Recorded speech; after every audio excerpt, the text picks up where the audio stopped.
सुप्रभात सगळ्यांना. सगळे उठला असाल.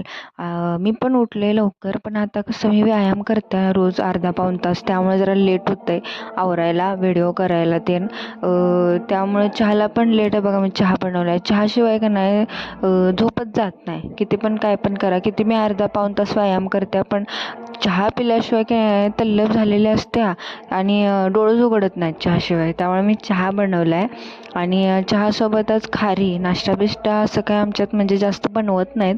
असंच काहीतरी वाळलं चहाबरोबर तेवढंच. नाहीतर नाश्ता खाल्ला का नाही आम्हाला जेवणच जात नाही, म्हणजे सवयच नाही पहिल्यापासून. चांगलं नाही ते सोडा, पण आता सवय नाही त्यामुळे काय करायचं. आमच्या मांजराचं बघा प्लास्टर काढलंय सकाळी, कारण जखमा झाल्यात त्याला. मग डॉक्टर म्हणले काढाय पाहिजे आणि ह्यो स्प्रे दिलाय बघा मारायला जखमेवर. वल्ली जखम आहे त्यामुळे सुकाय पाहिजे म्हणून दिले. आणि नुसतं बघितले बघा तर आता कसं करायला लागले बघा. त्याला वाटलं प्यायचंच आहे, पण मारून घेते तर काय कुणास ठाऊक. लई दुखायला लागले त्याचं. हात पण लावून दिना झालाय त्या पायाला. वल्ली जखम आहे बघा. पळते बघा कसं आता. हे बघा त्याचं दुखत असेल सोडा, पण आता कमी तर यायला पाहिजे. आता मी जेवतोय बघा सगळं त्याला खायला बियायला घालून. आपलं साधं सुधच आहे. भाकरी, भाजी, डाळ कांदा, परत ताक होतं, आमटी, पुरणपोळी मम्मीनं काल आणलेली गावासनं, ती अर्धी घेतलेली पूजेची होती काहीतरी. आणि हे बघा आमच्याकडे झाडाला आता अंजीर लागायला लागल्यात, आणि लय अंजीर लागायलात आता, म्हणजे 15-20 तरी असतातच दररोजचे. आणि आमच्या इथं कशी झाडं आहेत फळांची फुलांची, त्यामुळे पक्षी लय असतात.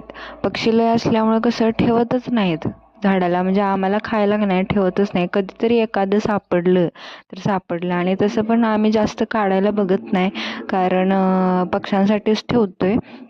कारण आपण ना विकत आणू शकतोय, खाऊ शकतोय, पण त्यांना काय हो, असं झाडाचंच की. म्हणून आम्ही ठेवतोय. आम्ही जास्त करून काढत नाही. कधीतरीच एखादं 7-8 दिवसातनं कधीतरी वाटलं बाबा खावंसं तर. पण गोड लय आहेत बरं का, मधासारखे गोड आहेत, जसं बाजारात मिळतात अगदी तसेच लागतात. आणि चांगली आहेत. बघूया कडीपत्त्याचं झाड पण येते बघा मधी. कच्ची पण आहेत जरा, आता लागायला चालू झाल्यात. बाहेर पण एक झाड आहे. आणि बघूया आता आम्हाला मिळते का. एक काढून घेतले मी खायला, तसं बघू. पिकलेली पण आहेत तशी पक्ष्यांनी ठेवल्यात. आणि आमच्या सीताफळीला पण लागा लागल्यात बघा सीताफळ. हे बघा आता कच्चेच आहेत. बघूया कधी खायला मिळतात, कधी पिकतात. हे पण ठेवत नाहीत पक्षी, हे पण खाऊन टाकतात. बघूया एखादं मिळालं तर. आता सफरचंद खातोय बघा, जाते काय कोणास ठाऊक. भूक नाही लई आणि मोठं पण आहे सफरचंद. चला मग तुम्ही पण या खायला. चला तर मग, बाय बाय.